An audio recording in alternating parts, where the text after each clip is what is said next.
Sementara Vina mengalami perlakuan serupa dan kehilangan kesadaran, di mana mereka melakukan aksi bejat secara bergiliran terhadapnya. Setelah itu, Vina diberi pakaian kembali, dan keduanya dipindahkan ke flyover untuk membuatnya terlihat seperti mengalami kecelakaan tunggal. Eki sudah tidak bernyawa saat ditemukan, sedangkan Vina masih hidup tetapi mengalami luka parah di kaki dan tangan akibat serangan dengan katana. Warga pun akhirnya menemukan mereka, dan Vina dievakuasi ke rumah sakit. Ayah Vina tiba di rumah sakit, namun Vina menghembuskan nafas terakhirnya setelah sempat memandang sang ayah.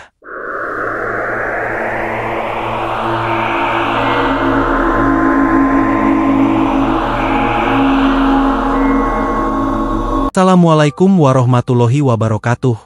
Halo teman-teman semua, selamat datang di channel Kalam Misteri. Dan pada video kali ini Kalam Misteri akan membahas tentang kisah Vina, yang dimulai dari penemuan, penangkapan, rekonstruksi kejadian, dan beberapa fakta dari peristiwa tersebut. Pada tanggal 27 Agustus 2016, sekitar pukul 11 malam, Hanafi melihat dari kejauhan bahwa ada kerumunan warga di sekitar jembatan Talun saat hendak menutup usahanya. Dia mengetahui bahwa ada penemuan mayat di sekitar jembatan tersebut. Meskipun bukan orang dari sana, Hanafi turut menyaksikan proses evakuasi korban yang tidak dikenal oleh warga.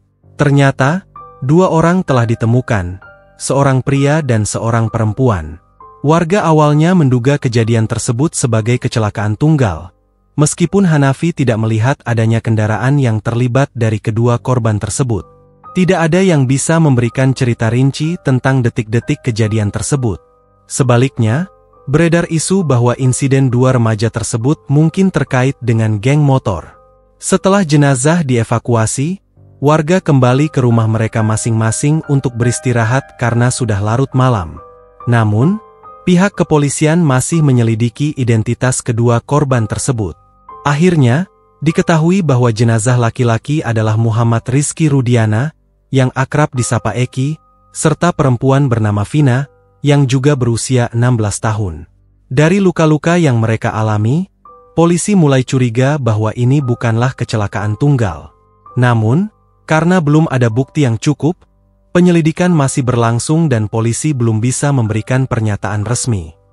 Pukul 1 pagi, seseorang datang ke rumah keluarga Vina dan memberitahu bahwa Vina mengalami kecelakaan. Namun, fakta mencengangkan yang kemudian terungkap adalah bahwa orang yang memberitahu tersebut adalah salah satu pelaku kejadian. Setelah mendengar kabar buruk tentang Vina, ayah dan kakeknya segera menuju rumah sakit. Ibunya pada saat itu diketahui berada di Malaysia. Saat tiba di rumah sakit, polisi menginformasikan bahwa Vina diduga mengalami kecelakaan, kemungkinan menabrak trotoar dan tiang listrik. Namun, keluarga menemukan keanehan ketika mengunjungi tempat kejadian perkara, TKP, karena tidak ada tanda-tanda kecelakaan pada tiang listrik maupun trotoar. Selain itu, saat motor yang diamankan polisi diperiksa, motor tersebut masih utuh dengan hanya sedikit goresan. 3 hari setelah kejadian, keluarga dihubungi oleh seseorang yang mengatakan bahwa adiknya, teman Vina, kerasukan dan mengklaim bahwa arwah Vina yang merasukinya ingin menyampaikan sesuatu. Rekaman pernyataan ini kemudian viral karena mengungkap bahwa kejadian sebenarnya bukanlah kecelakaan, melainkan Vina diserang oleh sekelompok pria dan diperlakukan secara tidak semestinya.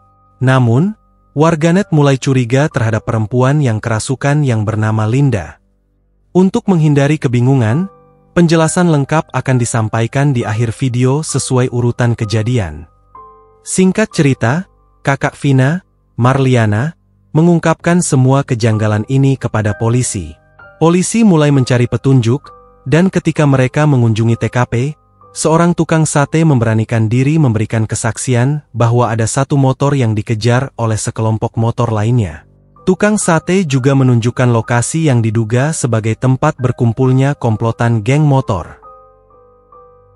Ketika polisi tiba di lokasi, para remaja tersebut dalam keadaan tidak sadar karena mabuk.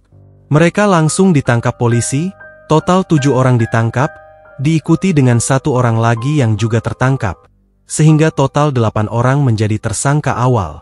Para pelaku tidak dapat lagi mengelak karena bukti yang mereka lakukan terdokumentasi dalam percakapan chat di handphone mereka.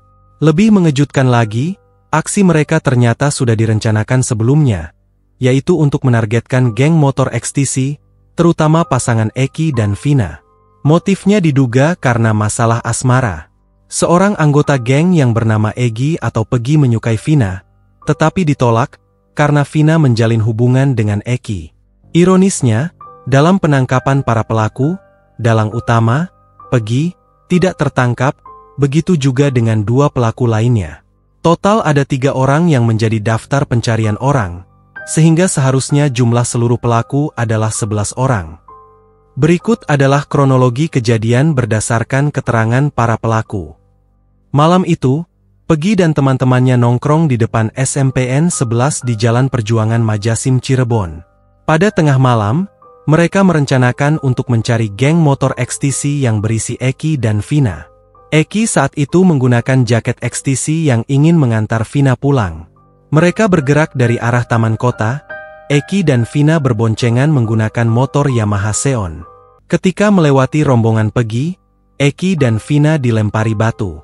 Eki berusaha melarikan diri dengan kecepatan tinggi, namun rombongan Pegi mengejarnya dengan membawa batu, bambu, pedang katana panjang, dan pedang katana pendek yang sudah disiapkan untuk menyerang Eki dan Vina. 50 meter kemudian, di depan Men 2 Cirebon, salah satu motor akhirnya berhasil mendekat dan memukulkan bambu ke kepala Eki, tetapi Eki masih mampu melanjutkan perjalanannya menuju Talun, Kabupaten Cirebon. Setibanya di jembatan layang tol Desa Pongpong, salah seorang pelaku menendang motor Eki, sehingga keduanya terjatuh dan mulai terjadi pengeroyokan.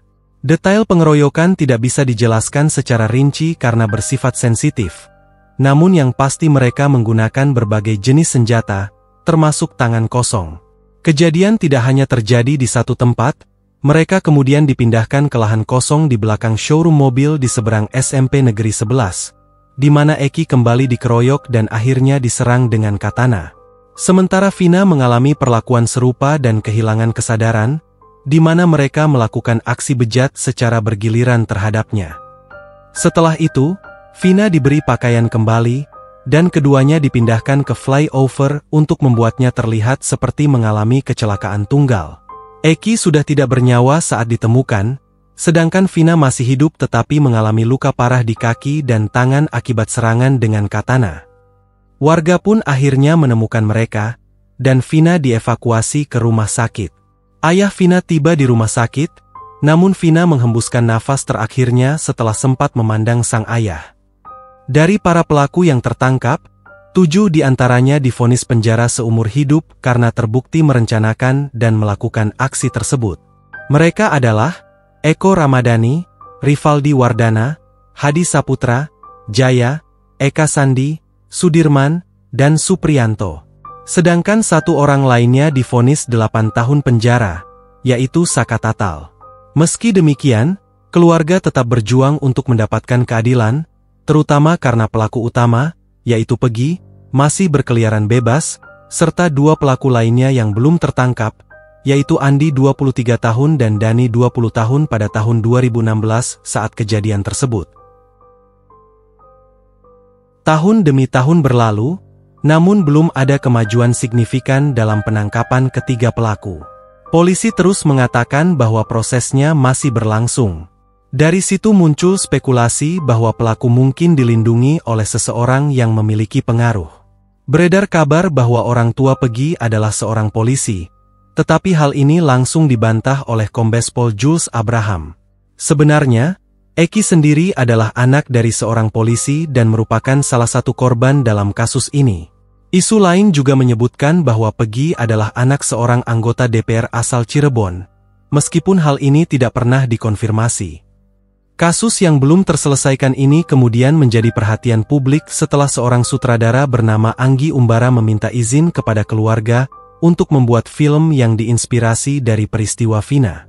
Saat proses pembuatan film berlangsung, ada 2 lelaki misterius yang datang ke keluarga dan meminta agar proses pembuatan film dihentikan.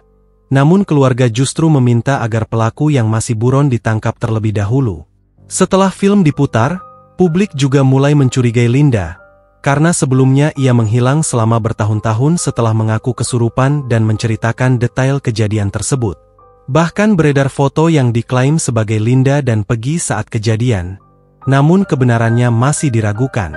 Linda sendiri telah memberikan klarifikasi bahwa ia menghilang karena mendapat teror di Facebook dan merasa terancam sehingga meninggalkan Jawa selama 2 tahun.